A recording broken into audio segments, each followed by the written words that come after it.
और मेरे सुरवीरों कैसे हो। तो आज से हम शुरू कर रहे हैं Navodaya Vidyalaya entrance exam class 9th maths की ट्रेनिंग क्लास। तो आज का जो चैप्टर है वो है नंबर सिस्टम यानी कि संख्या पद्धति। ट्रेनिंग क्लास लेने के बाद बिल्कुल बेसिक से चीज़ें बताऊंगा कि यहाँ पर आपको मैथ जीरो से लेकर और प्रो तक की मैथ आपको आने लगेगी। तो वीडियो को पूरी देखिएगा, हर एक ट्रेनिंग क्लास जरूर लीजिएगा। हर एक ट्रेनिंग क्लास के लिए एक खास दिन होगा, जैसे कि अगर मंडे को क्लास हुई तो अगली क्लास अगली 2 दिन के बाद होगी, क्योंकि उस पर हम लोग बाकी की चीज़ों की प्रैक्टिस करेंगे। ठीक है ना। तो ट्रेनिंग क्लास मिस ना होने पाए इसलिए चैनल को सब्सक्राइब कर बेल आइकन को प्रेस किए रहिएगा, ताकि आपको हर क्लास की नोटिफिकेशन मिलती रहे। और जो बच्चे नवोदय में सिलेक्शन लेना चाहते हैं वो तो बिल्कुल ही सब्सक्राइब कर लें, है ना। ज़रूर से ज़रूर सब्सक्राइब कर लें, क्योंकि ज़्यादा टाइम मिलता नहीं, फॉर्म आने के बाद आपको ज़्यादा टाइम मिलने वाला है नहीं। तो इसलिए अभी से तैयारी शुरू कर दो। और आपकी बुक का जो चैप्टर है ना, पहला एनसीईआरटी का या फिर आपकी जो भी स्टेट बुक चलती है उसका जो पहला चैप्टर इंग्लिश मीडियम वालों के लिए नंबर सिस्टम और हिंदी मीडियम वालों के लिए संख्या पद्धति। ठीक है। तो हम लोग इससे शुरू करेंगे। पहले सारी चीज़ें, हर एक चीज़ के इसके बेसिक कॉन्सेप्ट को हम समझ लेंगे। उसके बाद हम लोग एक्सरसाइज यानी इस पर हम लोग कई सारे क्वेश्चंस करेंगे और इस पर कई सारे टेस्ट भी करेंगे। ठीक है ना। तो चलो फिर हम शुरू करते हैं। शुरू करने से पहले आपसे रिक्वेस्ट है कि अगर अभी तक आपने लाइक नहीं किया है वीडियो को तो लाइक कर दीजिए, और बच्चा अगर चैनल पर नए हो तो चैनल को सब्सक्राइब कर बेल आइकन को प्रेस कर लेना। जो लाइक का टारगेट है वो इस वीडियो का केवल और केवल 100+ लाइक्स, केवल और केवल 100+ लाइक्स का टारगेट है। तो चलो भाई कंप्लीट कर दो सभी लोग जल्दी से। तो हम लोग अपनी क्लास शुरू करते हैं। तो देखो, सबसे पहली चीज़ तो ये आती है कि जो नंबर होते हैं, जो भी संख्या होती है ना, किसी भी नंबर को या संख्या को लिखने के लिए हम केवल और केवल 10 अंकों का ही यूज करते हैं। मतलब 10 नंबर्स का ही यूज, 10 डिजिट्स का ही यूज करते हैं। किसी भी नंबर को लिखने के लिए केवल 10 डिजिट्स का यूज होता है, यानी किसी संख्या को लिखने के लिए केवल और केवल 9 अंकों का प्रयोग होता है। ये चीज़ याद रखिएगा। और वो 9 अंक कौन कौन से होते हैं, वो 9 डिजिट कौन कौन से होते हैं, 10 डिजिट। एक तो होता है 0, फिर 1, 2, 3, 4, 5, 6, 7, 8 एंड 9। ये क्या है हमारे, ये हमारे हैं डिजिट्स। ठीक है। तो किसी भी नंबर को लिखने के लिए इन्हीं 10 डिजिट्स का यूज होता है। किसी भी संख्या को लिखने के लिए इन्हीं 9 अंकों, 10 अंकों का प्रयोग किया जाता है। बात आ गई समझ में। बाकी आप लोगों ने वो 6 में पढ़ा होगा कि किस तरह से हम अंकों में सब लिखते हैं, किसी भी संख्या को शब्दों में कैसे लिखते हैं, है ना। आज हम बहुत छोटी सी चीज़ें समझने की कोशिश करते हैं। एक चीज़ आती है कि किसी भी नंबर का फेस वैल्यू क्या होता है। ठीक है, फेस वैल्यू। और इसका एक और नाम होता है जिसे हम बोलते हैं लोकल वैल्यू। क्या बोलते हैं, लोकल वैल्यू। और हिंदी में इसे कहा जाता है जातीय मान। क्या होता है बच्चा, जातीय मान। अब ये क्या होते हैं जातीय मान, देखो देखो जातीय मान का मतलब ये होता है, मैंने जीतीय लिख दिया ना, चलो जातीय मान है। ठीक है। तो समझने वाली चीज़ है कि किसी भी नंबर के कोई, जैसे मान लेते हैं हमको कोई नंबर दिया गया, जैसे हम मान लेते हैं 63,978, 63,978, ये हमें एक नंबर दिया गया। ठीक है। 63,978। अगर इसमें किसी भी नंबर का फेस वैल्यू या लोकल वैल्यू या जातीय मान पूछे तो जो भी नंबर रहेगा वही उसका आंसर रहेगा। जैसे अगर हम यहाँ पर पूछ लें कि 8 का फेस वैल्यू क्या होगा, ठीक है, तो 8 का फेस वैल्यू 8 होगा भाई। ठीक है ना। हम लिख देते हैं यहाँ पर फेस वैल्यू। ठीक है। अगर 7 का पूछेगा तो 7 का भाई 7 ही होगा। अगर 9 का पूछता है संख्या में तो 9 का 9 ही होगा। बताओ समझ में आ रही बात। अगर यहाँ पर 3 का पूछता तो 3 की फेस वैल्यू 3 ही होती। और अगर 6 का पूछता तो 6 की फेस वैल्यू यानी कि जातीय मान 6 ही होता। ठीक है ना। यानी 8 के जो फेस वैल्यू है वो 8 ही होता, 7 का 7 ही। तो फेस का मतलब जिसमें उसका चेहरा दिखता हो, बस ये समझ लो। ठीक है ना। उसके आगे पीछे क्या है ये नहीं मतलब है, कान है कि नहीं है ये नहीं देखना, केवल हमको फेस देखना है। तो ये तो होता है फेस वैल्यू या लोकल वैल्यू या फिर जातीय मान। ठीक है। दूसरी चीज़ जो आती है वो आता है प्लेस वैल्यू। क्या आता है, प्लेस वैल्यू। और इसको हम हिंदी में बोलते हैं स्थानीय मान। क्या बोलते हैं, स्थानीय मान। ठीक है। तो स्थानीय मान के देखो अब स्थानीय मान अगर हमें किसी का देखना हो तो हम कैसे, जैसे मान लेते हैं यही संख्या हमको दी गई है, हम सेम यही संख्या लिख लेते हैं, कितना 63,978, 63,978। अब यहाँ पर अगर हमसे पूछा जाए कि 8 का प्लेस वैल्यू क्या होगा, 8 का स्थानीय मान क्या होगा, तो भाई 8 का यहाँ लिख देते हैं प्लेस वैल्यू, ठीक है। तो 8 का तो 8 ही होगा, कितना होगा 8 ही होगा, ठीक है। अगर हम 7 का पूछते हैं तो थोड़ा सा अलग होगा, 7 के बाद देखो कितनी संख्या है, 7 के बाद कितनी संख्या है, एक कितने डिजिट है, एक, तो हम यहाँ पर 1 0 लगा लेंगे, ठीक है। अगर 9 का पूछेगा यहीं पर कि 9 का स्थानीय मान क्या होगा, तो हम 9 लिखेंगे, उसके आगे जितनी भी अंक होंगे उतने हम क्या लगा देंगे 0, यानी कि 900 हो जाएगा। बताओ भाई समझ में आई बात। फिर देखो यहाँ पर अगर हम 3 का पूछेगा तो 3 का क्या हो जाएगा, हम यहाँ 3 लिख देंगे, उसके आगे देखना 1 2 3, तो यहाँ पर कितने 1 2 3 मतलब कि 3000, स्थानीय मान कितना हो जाएगा 3000। अगर हम 6 का देखें तो 6 का कितना हो जाएगा हमारा, तो यहाँ 6 लिख लेंगे, आगे तो कितने 0 1 2 3 4, तो हम क्या करेंगे 1 2 3 4, ये हो जाएंगे हमारे स्थानीय मान। समझ में आ गई बात।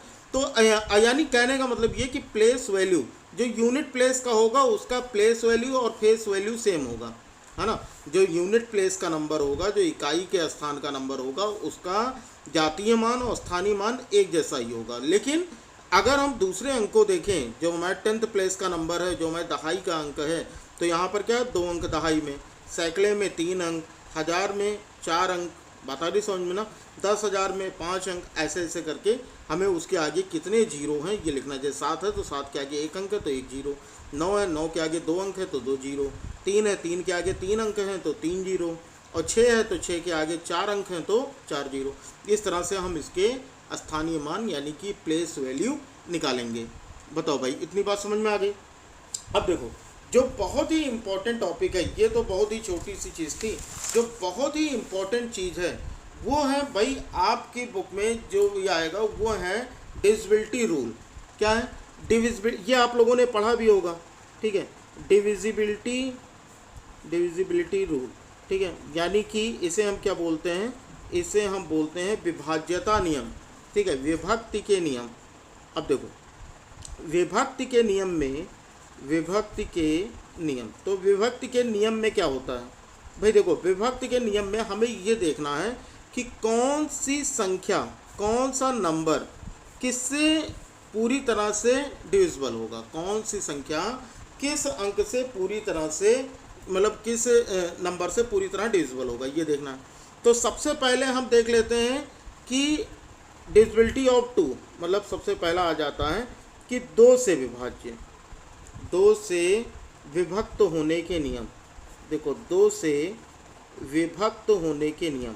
अब देखो अब 2 से विभक्त होने के नियम देखते हैं कि कौन कौन सी संख्याएं हैं जो 2 से डिविजिबल हैं, ठीक है ना।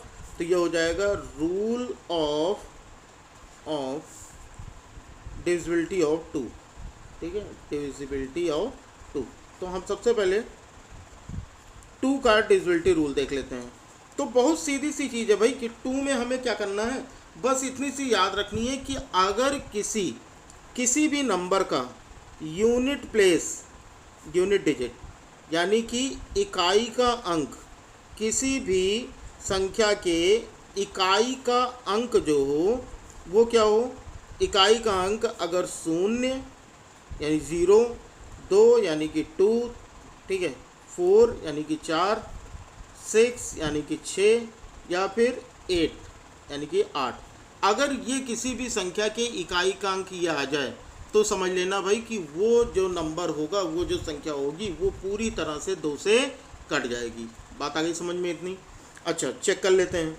जैसे हम एक संख्या लिखते हैं कि 3 4 5 6 ऐसे लिखते हैं। अब क्या ये संख्या 2 से भाज्य होगी, तो भाई करने की आपको ज़रूरत ही नहीं, केवल हमको इकाई का अंक देख लेना है। अगर इकाई का अंक 0 2 4 6 या 8 में से 0 2 4 6 या 8 में से कोई भी यूनिट डिजिट है, तो इसका मतलब वो संख्या पूरी तरह से 2 से क्या होगी, डिविजिबल होगी, वो संख्या पूरी तरह से 2 से भाज्य होगी। बात आ गई समझ में। करके देखो, जैसे यहाँ से हम करते हैं तो ये हो जाएगा हमारा 2 1 2, सही है। तो यहाँ से हम करेंगे 3 में से 2 गया 1, ये हो गया 4, तो यहाँ से हो जाएगा 2 7 14 कट गया ना। फिर हमारा क्या बचा, यहाँ पर बचा 5। अब 5 देखो कितनी बार में जाएगा, 2 दूनी 4, तो 5 में से 4 गया 1, तो यहाँ हो गया 6, तो 2 अटे 16। लो भाई कट तो गया, कट गया ना। तो ये हमारे लिए मतलब ये सीधी सी चीज़ है कि 2 से वही नंबर विभाज्य होंगे, वही नंबर कटेंगे 2 से जो जिनका यूनिट प्लेस 0, 2, 4, 6 या फिर 8 होगा। बात आ गई समझ में। चलो भैया अगला क्वेश्चन देख ले, मतलब अगला चीज़ समझ लेते हैं कि 3 का डिविजिबिलिटी रूल क्या होगा। फिर अगला देखो, अगला ये आता है 3 से विभाज्य, है ना, 3 से विभाज्य।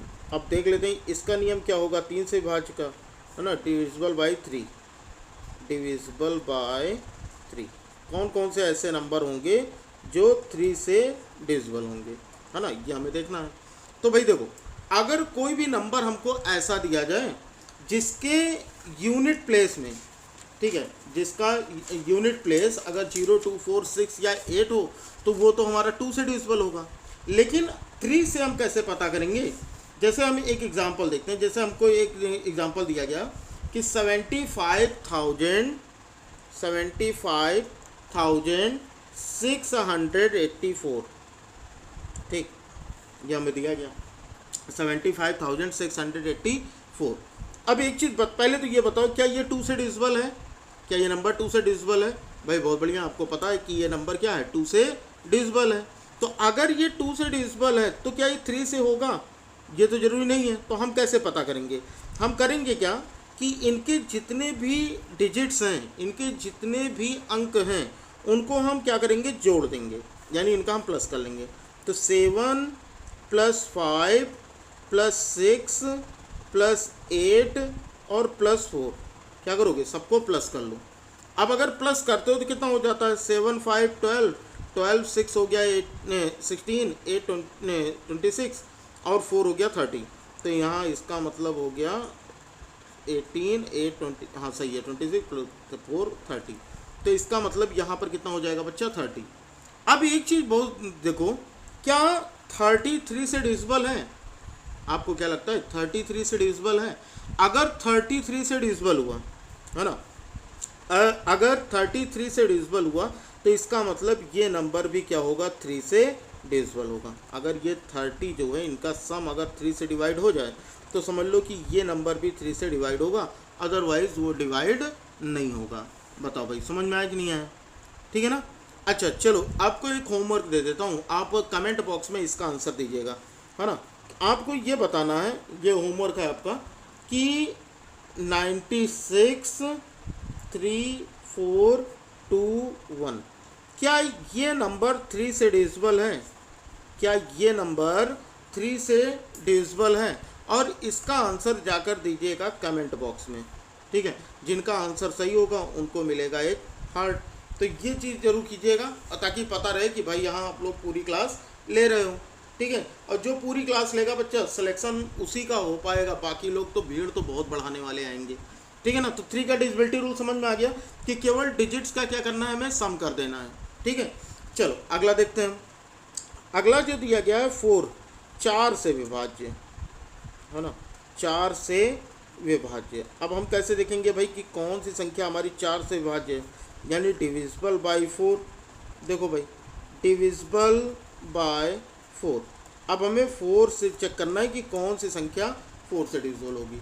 तो 4 का डिविजिबिलिटी रूल ये कहता है कि अगर कोई भी संख्या ऐसी है, जैसे अगर हम मान लेते हैं, यही सेम नंबर ले लेते हैं, 7, 5, 6, 8, 4, हम क्या करेंगे, अच्छा ये 2 से डिविजिबल है, ये 3 से भी डिविजिबल है। अब 4 से हम कैसे पता करेंगे? 4 से डिविजिबल के डिविजिबिलिटी रूल चेक करने के लिए लास्ट के 2 डिजिट को देखना, केवल लास्ट के 2 डिजिट को, पूरा नहीं देखना, केवल लास्ट के 2 डिजिट को ही देखना है, अंतिम 2 अंकों को देखना है। अगर अंतिम 2 अंक 4 से विभाजित हो जाए, अगर last 2 digit if divisible by 4, then the whole number will be divisible by 4। तो पूरा नंबर क्या होगा, 4 से विभाजित होगा। जैसे यहाँ पर हमको दिया गया ये 84 दिया गया, 84, है ना, 4 से करके देख लो भाई, तो 4 दूनी 8 और ये हो जाएगा फिर 4, तो 4 × 4 मतलब कट गया। तो इसका मतलब ये पूरी की पूरी संख्या क्या होगी, 4 से विभाजित होगी। चेक करके देखें, चलो चेक करके देखते हैं। 4 से इसको विभाजित करके देखो, मैं तो कह रहा हूँ कि होगी, आप क्या कह रहे हो? आपके हिसाब से भी होनी चाहिए ना, लेकिन चेक कर लेते हैं भाई। तो 4 1 जा कितना हो जाएगा 4, और 7 - 4 करेंगे तो हो जाएगा 3, अब नीचे आएगा 5, तो 4 8 जा हो जाएगा 32, और 5 - 2 हो जाएगा 3, ये हो गया 6। अब यहाँ पर कितना जाएगा, 4 9 जा 36, ये कट गया, बचा 8, फिर 4 2 जा 8, सही है कि नहीं, 4 2 जा 8। अब लास्ट में हमारे पास क्या बचा, केवल 4, तो 4 1 जा 4, मतलब ये भी कट गया, तो यानी पूरी तरह से विभाज्य तो है। बताओ, 4 समझ में आ गया ना, 4 का डिविजिबिलिटी रूल समझ में आ गया, 4 से विभाज्य संख्याएं पता लग गई। चलो आगे देखते हैं कि 5 से हम कैसे पता करेंगे भाई कि कौन सी संख्या है जो 5 से विभाजित होगी। तो देखो 5 से विभाजित होने वाली संख्याएं आ जाते हैं आगे, फिर आपको काफ़ी सारी चीज़ें आज आपको बताऊंगा, तो वीडियो पूरी देखते रहिएगा, कहीं पर भी क्लास मिस नहीं कीजिएगा। अगला देखो, अगला जो 4th रूल दिया है, 5 से विभाज्य, कितना, 5 से विभाज्य, ठीक है, डिविजिबल बाय 5। अब देखो भाई, डिविजिबल बाय 5 कैसे हमको पता लगेगा कि कौन सा नंबर 5 से डिविजिबल है, डिविजिबल बाय 5। तो बहुत सीधी सी चीज़ है कि अगर कोई भी नंबर हमको ऐसा दिया जाए, ठीक है, जिसका यूनिट डिजिट यानी कि इकाई अंक, जिसका इकाई अंक या तो 0 हो या तो 5 हो, 0 हो या फिर 5 हो। अगर कोई भी ऐसा नंबर है जिसका यूनिट डिजिट 0 या 5 हो, तो वो नंबर क्या होगा, वो नंबर पूरी तरह से 5 से डिविजिबल होगा। बात आई समझ में? जैसे एग्जांपल देखो, अगर हमें दिया 86,735, तो लास्ट में क्या है, 5 है, तो इसका मतलब ये नंबर क्या होगा, 5 से डिविजिबल है। अगर हमको दिया गया 9,750, तो लास्ट में 0 है, तो इसका मतलब ये नंबर भी क्या होगा, 5 से डिविजिबल होगा। बताओ भाई, समझ में आ गया ना? 5 की डिविजिबिलिटी रूल में तो कोई दिक्कत है नहीं। अब हम आ जाते हैं 6 के रूल पे, है ना। वैसे 6 का रूल मुझे आपको पहले बता देना चाहिए था, लेकिन चलो अब यहाँ पर बता देते हैं कि 6 से विभाज्य, 6 से विभाज्य। हमें कैसे पता लगेगा कि कौन सा नंबर 6 से विभाज्य है, डिविजिबल बाय 6, डिविजिबल बाय 6, ठीक है, डिविजिबल बाय 6। अब देखो, यहाँ पर कोई भी नंबर, जैसे हमको एक नंबर दिया गया कि 75,684, 75,684, तो हम क्या देखेंगे कि ये किस मतलब कौन कौन से नंबर से डिविजिबल है। तो यहाँ पर देखो, तो लास्ट में यूनिट डिजिट है, यूनिट डिजिट जो है वो 4 है, तो इसका मतलब ये 2 से डिविजिबल है। ये क्या है, 2 से डिविजिबल है कि नहीं है भाई, 2 से डिविजिबल है। और इनका सम करके देखो, 7 5 12 6 18 8 26 4 30, मतलब ये अगर हम जोड़ते हैं तो इनका योग जो है वो 30 आता है, और 30 जो है वो 3 से विभाजित है, तो इसका मतलब ये संख्या हमारी किससे विभाजित होगी, 3 से विभाजित होगी। तो जो संख्या 2 और 3 दोनों से विभाजित हो, वो संख्या 6 से भी पूरी तरह से विभाजित होगी। मतलब जो नंबर 2 और 3 दोनों से डिविजिबल हो, वो संख्या 6 से भी डिविजिबल होगी। बताओ भाई, समझ में आई बात? इतने में अगर कोई दिक्कत हो तो बता दो। 6 का डिविजिबिलिटी रूल समझ में आ गया? अगर ना समझ में आया हो तो अभी से भी बता दो, ठीक है ना।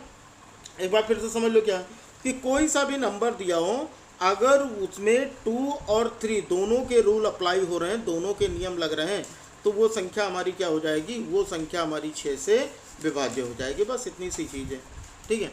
अब देखो 7 का रूल देख लेते हैं। वैसे बहुत ही कम जगह बताया जाता है 7 का डिविजिबिलिटी रूल, है ना, आपकी बुक में भी कम ही देखने को मिलेगा।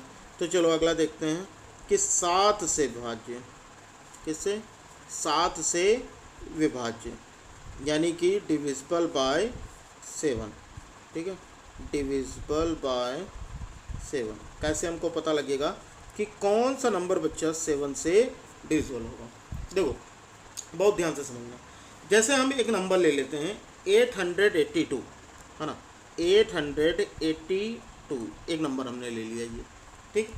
अब इसका जो भी यूनिट डिजिट होगा, जो भी इकाई का अंक होगा, उसको क्या करोगे कि उसको 2 से मल्टीप्लाई कर लो। कितने? 2 से। देखो करके दिखाते हैं। इसको करना क्या, अगला स्टेप क्या होगा, ये लिखना 88 जो भी इकाई का अंक होगा उसको क्या करना, 2 से गुणा कर लेना। ठीक है, इकाई के अंक को कोई सा भी हो 2 से गुणा कर लेना। तो क्या हो जाएगा हमारा, ये हो जाएगा 88 माइनस 2 दूनी 4। अब 88 में से 4 घटाओगे कितना हो जाएगा, 84। तो 84 तो आप चेक कर ही सकते हो, 84 आप चेक कर सकते हो कि नहीं भाई, 84 तो सीधा सीधा कट रहा है 7 से, कट रहा है कि नहीं कट रहा है। तो यानी कहने का मतलब ये है कि 84 देखो 84 7 से कटेगा, 7 1 के साथ 7 दूनी 14, यानी 7 1 जा 7 7 2 जा 14, मतलब ये 12 टाइम में कैंसिल हो जाएगा। तो इसका मतलब ये 882 क्या होगा, 7 से डिविजिबल होगा। बताओ भाई समझ में आया कि नहीं आया, नहीं आया फिर से बताएं। चलो एक और करके देखते हैं। जैसे हमको दिया गया 343 है ना, तो हम करेंगे क्या भाई, 34 लिखेंगे और माइनस ये 3 इंटू 2 कर लेंगे, है ना। तो ये हमारा कितना हो जाएगा, 34 माइनस 3 2 जा 6। अब 34 माइनस 6 करके देखो कितना आएगा, 28, यानी कि 28। और 28 7 से कट रहा है कि नहीं कट रहा है भाई, डिविजिबल है ना 28। तो इसका मतलब ये जो 343 होगा 343, ये क्या होगा, 7 से विभाज्य हो गया। बताओ भाई समझ में आया कि नहीं आया, है ना। एक होमवर्क ले लो इसका भी, कि क्या 663 ये 7 से डिविजिबल होगा, 663 क्या 7 से डिविजिबल होगा। वीडियो को पॉज कीजिएगा और पॉज करने के बाद जाकर अपना आंसर कमेंट बॉक्स में दीजिएगा, ठीक है ना। चलो, तो 7 का भी डिविजिबिलिटी रूल आपको समझ में आ गया। अब हम बढ़ते हैं 8 की तरफ।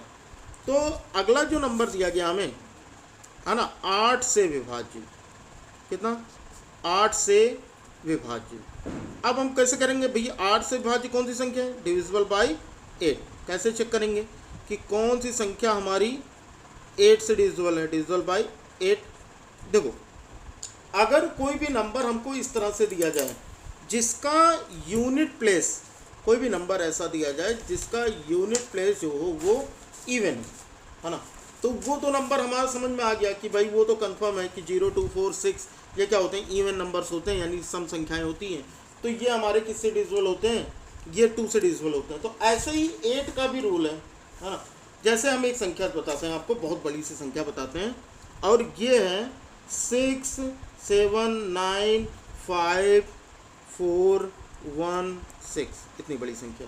क्लियर नहीं दिख रहा, चलो थोड़ा सा देखते हैं। 6 7 9 5 4 1 एंड 6, है ना। अब अगर हमको ये पता करना हो कि भाई ये संख्या किससे विभाजित होगी, है ना, एक चीज़ देखो, सबसे पहली चीज़ तो ये देखना कि ये इकाई का अंक कितना है, 6। तो 6 तो 2 से कट जाएगा। फिर देखो लास्ट में कितना है, 16। तो 4 चौक 16 होता कि नहीं, 4 चौक 16। तो इसका मतलब ये 4 से भी डिविजिबल है ये पूरी संख्या। तो जो नंबर 2 से भी डिविजिबल हो, 4 से भी डिविजिबल हो, वो नंबर क्या होगा, ऑलरेडी भैया 8 से जरूर ही डिविजिबल होगा, है ना। बात आई नहीं समझ में। अगर कोई भी ऐसा नंबर दिया जाए, ठीक है, जैसे एक नंबर और देखो 7 5 6 8 4, ये नंबर दिया गया। अब यहाँ पर देखो ये 4 जो है यूनिट डिजिट, तो इसका मतलब ये 2 से डिविजिबल होगा। फिर 84 देख रहे हो तो कि 4 से हो रहा है, इसके लास्ट ये 4 से भी हो रहा है, तो यानी 2 और 4 दोनों से हो रहा है। तो इसका मतलब ये नंबर जो होगा वो 8 से भी डिविजिबल होगा। हम लोगों की बुक में ये बताया गया है कि जिसके लास्ट 3 डिजिट 8 से डिविजिबल हो, वो पूरा का पूरा 8 से डिविजिबल होगा। तो लास्ट 3 अगर हमको चेक करना हो तो हम पूरा ना चेक कर लें, है ना। फिलहाल ये रूल भी होता है कि लास्ट 3 डिजिट, जैसे 416 है, तो 416 को 8 से डिवाइड करके देखो, 8 5 जा 40, तो बचा 1, ये हो गया 6, तो 8 2 जा 16, तो इसका मतलब 8 2 जा 16, तो ये हो गया हमारा, ये पूरी तरह डिविजिबल है। तो इसका मतलब ये नंबर क्या होगा, 4 से डिविजिबल होगा। 684 भी चेक कर लो, 684 को चेक कर लो 8 से, कितना हो जाएगा, 8 8 जा 64, 8 माइनस 4 कितना हो जाएगा, 4, और ये हो गया हमारा 4, ठीक है ना। अब देखो भाई ये वाली संख्या ये 8 से तो नहीं कट रही है ना, ये 8 से मतलब 2 से भी कटी, लेकिन 4 से भी कटी, लेकिन 8 से नहीं कटी। तो इसका मतलब क्या, बहुत सारे क्वेश्चन एग्जाम में ऐसे आते हैं कि क्या कोई अगर कोई संख्या, है ना, 2 से भी विभाजित हो, और 4 से भी विभाजित हो तो क्या वो 8 से भी विभाजित होगी? तो ये जरूरी नहीं है, यानी कि ये संख्या 8 से विभाज्य नहीं होगी। तो जो हमारी बुक का रूल है कि हमको क्या चेक करना है, अंतिम के लास्ट के 3 डिजिट, इकाई, दहाई और सैकड़े, मतलब यूनिट डिजिट, टेंथ प्लेस और 100 प्लेस का जो नंबर होगा, अगर वो 8 से डिविजिबल हुआ तभी पूरा नंबर 8 से डिविजिबल होगा। ये चीज़ समझ में आ गई ना? तो यहाँ पर देख लो कि हमने 2 से भी देखा, 4 से, तो ये तो हो गया, लेकिन ये वाला नहीं हुआ। क्यों नहीं हुआ? अब ये भी बता देते हैं आपको। देखो 2 की टेबल में जो जो नंबर आते हैं, देखो जैसे यहाँ पर हम देखते हैं कि जरूरी नहीं कि वो 8 की टेबल में भी आए। जैसे अगर हम 2 की टेबल में देखो, 2 2 जा 4, 2 3 जा 6, 2 4 जा 8, 2 5 जा 10, 2 6 जा 12, 2 7 जा 14, 2 6 जा 12, 7 जा 14, 2 8 जा 16, 2 9 जा 18 एंड 2 10 जा 20, है ना? ये हमको दिया गया। अब 8 की टेबल में देखो कि 8 1 जा 8, 8 2 जा 16, 8 3 जा 24, 8 4 जा 32। अब देखो यहाँ पर इसमें जो नंबर आएंगे वो तो 2 से डिविजिबल होंगे, देख रहे हो? इसमें जो नंबर आएंगे वो तो 2 से डिविजिबल होंगे, लेकिन 2 की टेबल में जो आए थे वो 8 की टेबल में आए, ये ज़रूरी नहीं है। या 4 की टेबल में जो आ रहा है, जैसे 4 का देखते हैं, 4 1 4, 4 2 8, 4 3 12, 4 4 16, 4 5 20, 4 6 24, 4 7 28, देख लो ना? अब इसमें ये देख लो कि जरूरी नहीं कि जो 4 की टेबल में आ रहे हैं, अच्छा 8 की टेबल में जो आएंगे, 8 के पहाड़े में जो भी संख्याएं आती हैं वो 2 से भी कट जाएंगी, 4 से भी कट जाएंगी, लेकिन 2 और 4 के पहाड़े में सभी संख्याएं 8 से नहीं कटती हैं। तो इसलिए जरूरी नहीं कि अगर कोई संख्या 2 से भी कट गई और 4 से भी कट गई तो वो 8 से भी कट जाएगी, ठीक है ना? हमको क्या करना पड़ेगा चेक करने के लिए? हमको अंतिम के 3 अंक ही चेक करने पड़ेंगे। अंतिम के 3 अंक अगर 8 से कट गए तो भाई हमारा क्या हो जाएगा, वो पूरी संख्या क्या होगी, 3 से विभाज्य होगी। बताओ भाई, समझ में आ गया ना? तो बहुत ही इंटरेस्टिंग सा रूल था ये। चलो अगला देखते हैं। अगला जो आता है हमारा वो है कि क्या देखे थे हम लोगों ने 8 से ना। अगला देखते हैं 9 का डिविजिबिलिटी रूल, ठीक है? तो अगला जो आता है हमारा वो है 9 का डिविजिबिलिटी रूल, ठीक है? Rule number 8। तो 9 से विभाज्य, 9 से विभाज्य, तो ये क्या होते हैं भाई? 9 से विभाज्य क्या होंगे? 9 से विभाज्य मतलब डिविजिबल बाय 9। ये हम कैसे पता करेंगे? डिविजिबल बाय 9, ठीक? अब देखो डिविजिबल बाय 9, कोई भी नंबर अगर हमको ऐसा दिया हो जिसका जो यूनिट प्लेस हो, कोई भी नंबर ऐसा दिया हो जिसका जो यूनिट प्लेस हो वो इवन हो, तो वो संख्या 2 से डिविजिबल होगी। ये तो हमने पहले पढ़ लिया। लेकिन अगर एक नंबर और अगर उनका सम 3 से डिविजिबल हो जाए तो वो 3 से भी डिविजिबल हो जाएंगी। वही सेम रूल यहाँ पर भी लगेगा, है ना? जो 3 का रूल था बिल्कुल वैसे ही। जैसे यहाँ पर हमको दिया गया 7 5 4 6 2 3, हमको ये एक नंबर दिया गया। अब हम कैसे पता करेंगे कि ये 9 से डिविजिबल है? कैसे पता लगेगा कि ये 9 से विभाज्य है? तो हम करेंगे क्या, 7 + 5 + 4 + 6 + 2 + 3, ठीक है ना? इसको हम क्या करेंगे, इसको हम जोड़ लेंगे, बस हो जाएगा हमारा। पता ही नहीं समझ में? तो जोड़ के देख लो भाई कितना आता है। इनको इनका सम करो। 7 5 12, 12 4 16, 16 6 22, 22 तो कितना हो जाएगा, 24 3 27, मतलब कि ये हो गया हमारा 27, ठीक है? तो 27 अगर देखें 27 है तो ये 9 से डिविजिबल है, मतलब कि ये 9 से भाज्य है। तो अगर ये 9 से भाज्य है तो इसका मतलब ये संख्या भी क्या होगी हमारी, 9 से पूरी तरह विभाज्य होगी। बताओ समझ में आया? अच्छा, एक बहुत छोटा सा क्वेश्चन ये है कि क्या जो संख्याएं 3 से विभाज्य हो वो 9 से भी विभाजित होंगी, है ना? अब ये सीधी सी चीज़ देखो कि क्या कोई ऐसी संख्या हो जो 3 से कट रही हो, तो क्या वो 9 से भी कट जाएगी? नहीं, ऐसा नहीं होगा, ठीक है? जैसे अगर हम देख लें 12, तो 12 3 से तो डिविजिबल है, 3 से डिविजिबल है कि नहीं है? लेकिन ये 9 से डिविजिबल नहीं है, 9 से डिविजिबल नहीं होगा। बताओ भाई, समझ में आई बात? इतना समझ में आया कि नहीं है? इतना समझ में आ गया ना कि अगर कोई संख्या कोई संख्या अगर 9 से विभाजित है तो वो 3 से विभाजित होगी, लेकिन अगर कोई संख्या 3 से विभाजित हो तो वो 9 से, जरूरी नहीं कि वो 9 से भी विभाज्य हो। ये भी क्वेश्चन एग्जाम में कई बार पूछा गया है। जैसे अगर मैं पूछूँ आपसे एक क्वेश्चन आपको दूँ कि जैसे एक क्वेश्चन दूँ कि 27 3 से भी डिविजिबल है और 9 से भी डिविजिबल है कि नहीं? ये 3 से भी कट जाएगा और 9 से भी, मतलब 9 से भी कट जाएगा। अगर हम देखें 45, तो 45 भी हमारा 3 से कट जाएगा और 9 से कट जाएगा, कटेगा नहीं कटेगा, ठीक है। अगर हम देखें एक संख्या और ले लेते हैं 30, तो ये 3 से तो कट रहा है लेकिन 9 से नहीं कट रहा है, 9 से ये नहीं डिविजिबल होगा।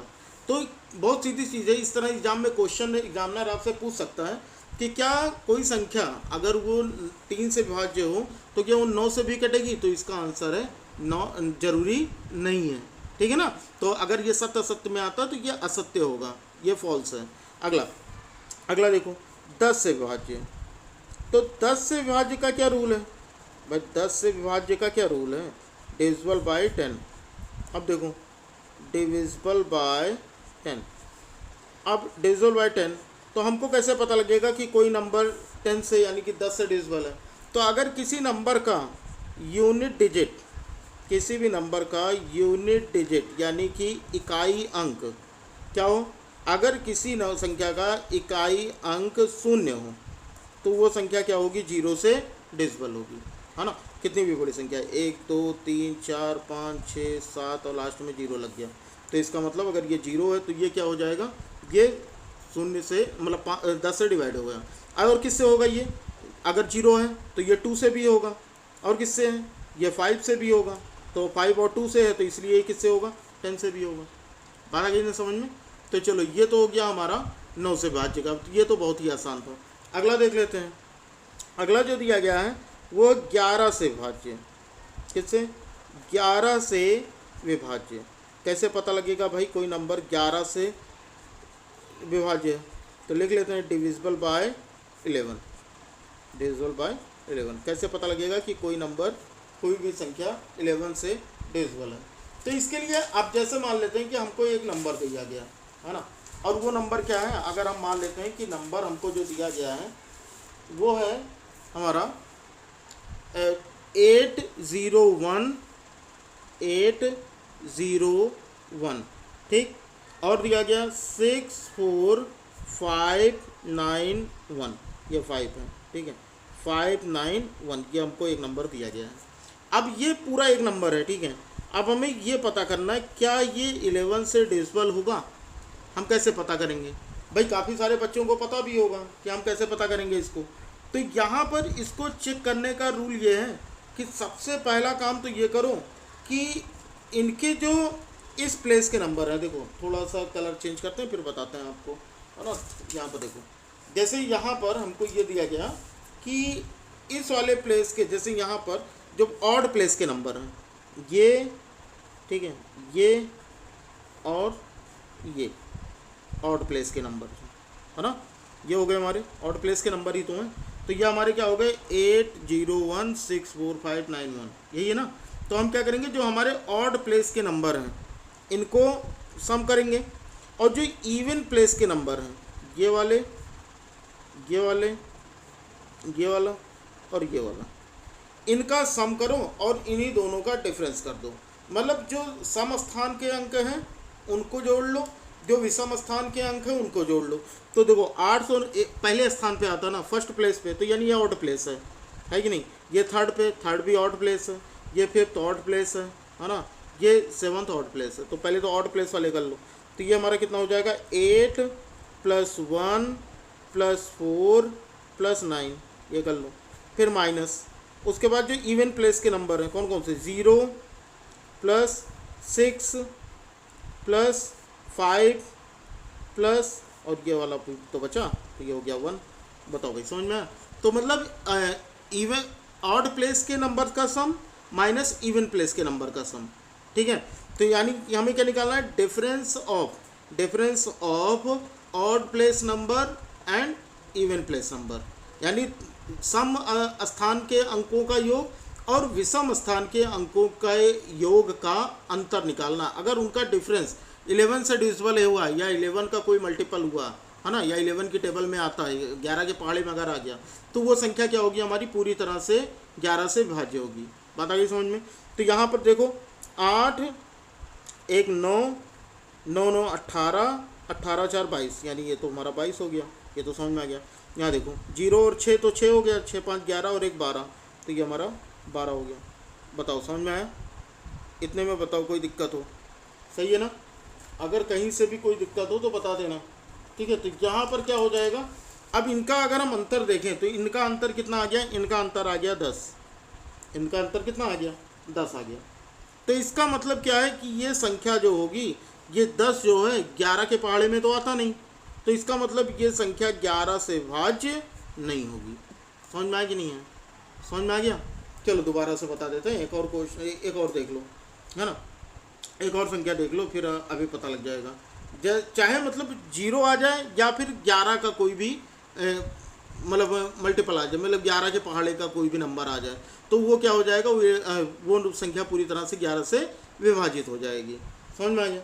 चलो अब आप बताना, इसका एक क्वेश्चन आपको दे देता हूँ कि 9 3 8 2 4 5, आपको ये बताना है क्या ये नंबर 11 से डिविजिबल है, क्या ये नंबर 11 से डिविजिबल है। अब तक मैंने आपसे 3 क्वेश्चन पूछे हैं, तीनों का आंसर वीडियो को पॉज कीजिए और जाकर कमेंट बॉक्स में आंसर दीजिए, ठीक है। तो जिनका भी आंसर सही होगा उनको मिलेगा एक हार्ट। तो आज के लिए चलो डिविजिबिलिटी रूल ही रखते हैं, कल हम थोड़े से इसके आगे की चीज़ें पढ़ेंगे और सारी भी चीज़ें और भी रूल्स वगैरह पढ़ेंगे, ठीक है। तो चैनल को सब्सक्राइब कर लेना बच्चा, ताकि आपसे क्लास ना मिस होने पाए, क्योंकि नवोदय में सिलेक्शन लेना है तो आपको पढ़ाई बिल्कुल ईमानदारी से करनी होगी, ठीक बच्चा। तो चलो भी पढ़ते रहो। और मैंने बीच में एक भी बार आपसे लाइक करने को नहीं कहा, लेकिन एक बार लास्ट में फिर से कह देता हूँ कि इस वीडियो का जो लाइक टारगेट था वो 100+ लाइक्स का था, तो अभी तक जिन बच्चों ने नहीं किया है वो लाइक कर दें, और जो बच्चे नए हैं वो भाई सब्सक्राइब कर बेल आइकन को प्रेस कर लें। और अपना जो दूसरा चैनल है ना पढ़ लिया, उस पर हम लोग क्लास 8 की NCERT मैथ पढ़ रहे हैं, पढ़ लिया पर, तो जाकर उसे भी सब्सक्राइब कर लेना, ठीक है। लिंक आपको डिस्क्रिप्शन में मिल जाएगा, जाकर उसे भी सब्सक्राइब कर लेना। वहाँ पर इस समय हम लोग क्लास 8 की मैथ भी पढ़ रहे हैं, ठीक बच्चा। तो चलो फिर पढ़ते रहो, मिलते हैं अगली क्लास में, तब तक के लिए जय हिंद, वंदे मातरम।